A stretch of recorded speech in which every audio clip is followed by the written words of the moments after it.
안녕하세요. 오랜만에 돌아온 당신만의 사진을 만나는 시간, 사진 읽어주는 작가 최다운입니다. 오늘은 스웨덴 작가 닐스 베리엔달이 만든 책 한 권을 들고 왔습니다. 그럼 저랑 같이 천천히 책장을 넘기면서 사진을 만나보겠습니다. 당신만의 사진을 만나는 시간 제16화, 낡은 카메라 열전, 지금 시작합니다. 스웨덴 남쪽에는 한때 조선산업의 중심지였던 말메라는 도시가 있습니다. 국가 경제의 한 축을 담당하며 번성하던 도시였으나 유럽의 조선업이 쇠락하면서 도시의 영광 또한 과거가 되었습니다. 그곳 골목길 한편에 50년 넘은 카메라 수리점이 있었습니다.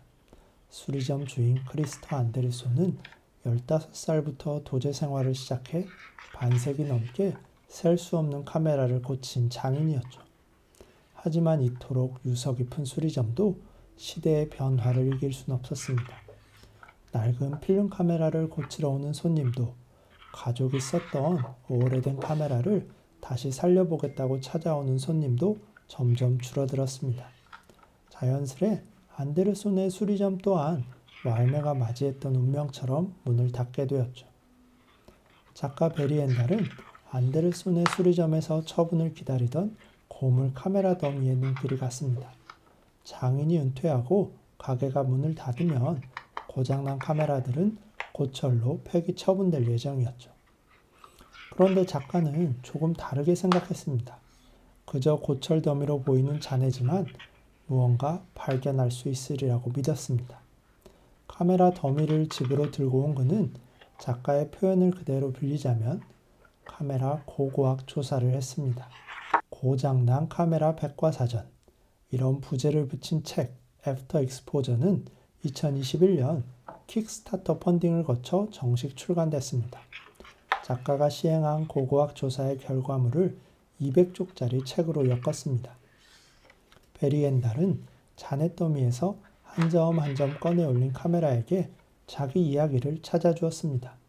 정성스레 카메라의 초상사진을 찍고 제조사의 역사와 모델에 얽힌 뒷이야기를 꼼꼼하게 조사했습니다. 하나 예를 들어보면 삼성에서 만들었던 AF 줌 1050 모델을 소개하면서 1938년 대구에서 국수와 건어물 장사로 시작한 삼성의 역사를 설명하는 식입니다. 카메라마다 언제부터 언제까지 생산됐고 특징은 무엇이었으며 어떤 배경에서 탄생했는지, 또 시장에서 어떠한 자리를 차지했었는지까지 세세하게 기록했습니다. 덕분에 책에 실린 62점의 카메라 사진을 따라가다 보면 자연스레 지난 70여 년 동안 카메라 산업계에서 벌어졌던 사건을 알 수 있습니다. 책의 목차 첫머리에 올라간 아그파와 라이카, 포이틀랜더부터 시작해서 무섭게 성장한 펜탁스와 캐논, 니콘 같은 일본 제조사들, 파산 위기에서 극적으로 부활한 하셀블라드와 어느새 세계 최대 규모의 카메라 회사가 된 소니까지 수많은 변화를 거쳐온 산업의 역사가 세월을 따라 펼쳐집니다. 작가가 조사한 내용과 함께 나란히 적어둔 장인의 한마디는 각각의 카메라가 지녔던 내밀한 특징은 무엇이었는지 훔쳐보는 재미도 줍니다. 문제가 생기면 고치기보다는 차라리 버리는 것이 더 나았다던 몇몇 카메라부터 일부러 진짜 험하게 쓰지 않는 한 고장날 일이 없었다는 니콘의 카메라까지 수십 년의 경험에서 우러나온 기계에 대한 통찰이 몇 줄의 코멘트에 잘 녹아 있습니다. 긴 세월 수리점을 하며 겪은 에피소드는 다양한 인간 군상의 모습까지 살짝 엿보게 해주는데요.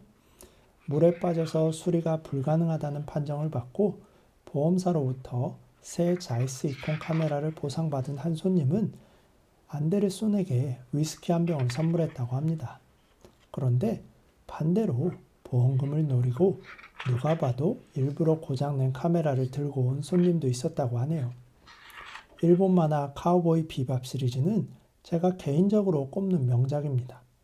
비밥의 에피소드 중 한 편에서는 오래된 비디오 테이프를 재생하기 위한 모험이 나오는데요.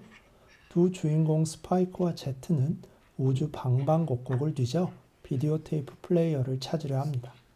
하지만 만화의 배경인 2071년, 지구를 떠나 태양계를 떠도는 인류에게 그 기계는 박물관 유물보다도 구하기 어려워 보였습니다.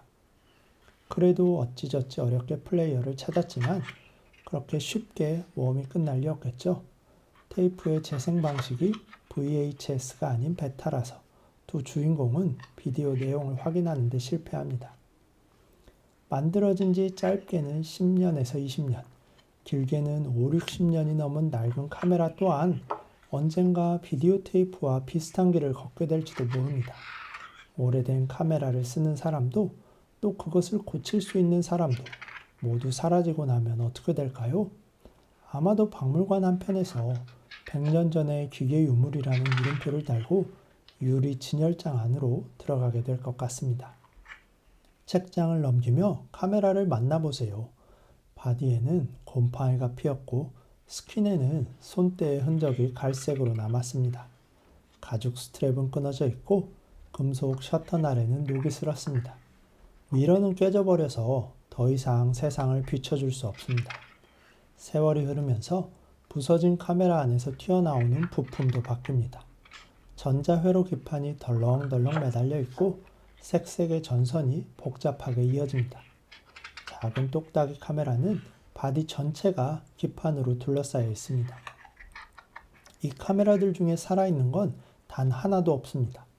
장인의 가게가 문을 닫으면서 언젠가 예비 부품으로 쓸 기회조차 사라져버렸고 실처럼 가늘게 남아있던 숨마저 끊어진 채 폐기 처분이라는 최후를 맞게 됐습니다. 그래서 베리엔달이 남긴 카메라의 초상은 그들의 영정사진이기도 합니다. 그러다 문득 혼자만의 상상을 해봅니다. 어디에 부딪혔는지 아주 험하게 찌그러진 카메라를 보면서 혹시 사진가와 함께 세상을 떠돌며 인간의 슬픔을 기록했던 건 아닐까 생각합니다. 흙먼지 가득한 전쟁터의 포탄 연기가 배어있는 것만 같습니다.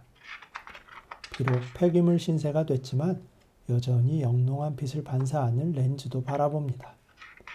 언젠가 이 렌즈를 거쳐 세상에 남게 됐을 아름다운 순간을 그립니다. 해질 무렵 연인과 함께 유블리아냐의 언덕에서 바라봤던 빛내림을 담지는 않았을까요?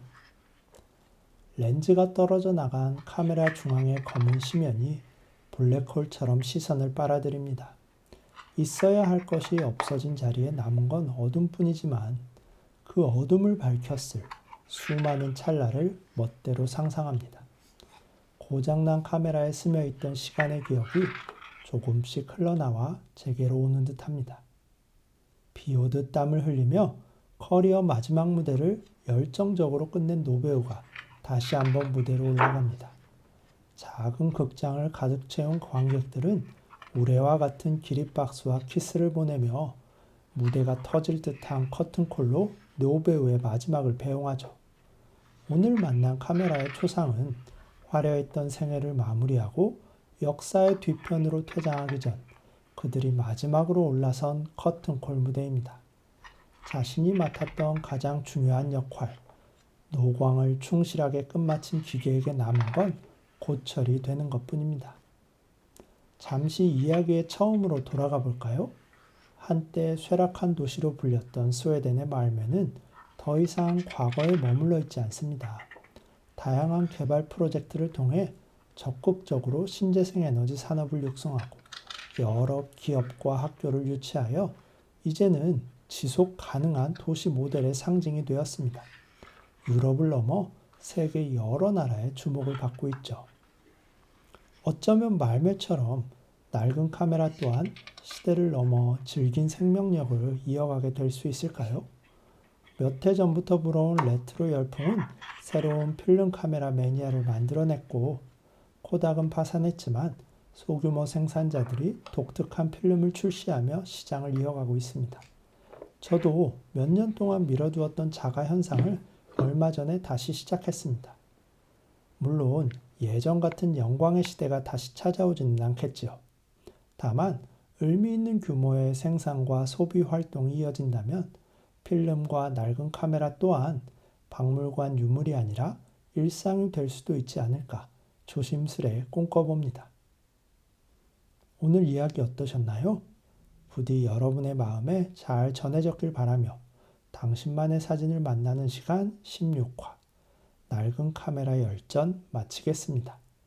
그럼 편안한 하루 보내시길 바랍니다. 감사합니다.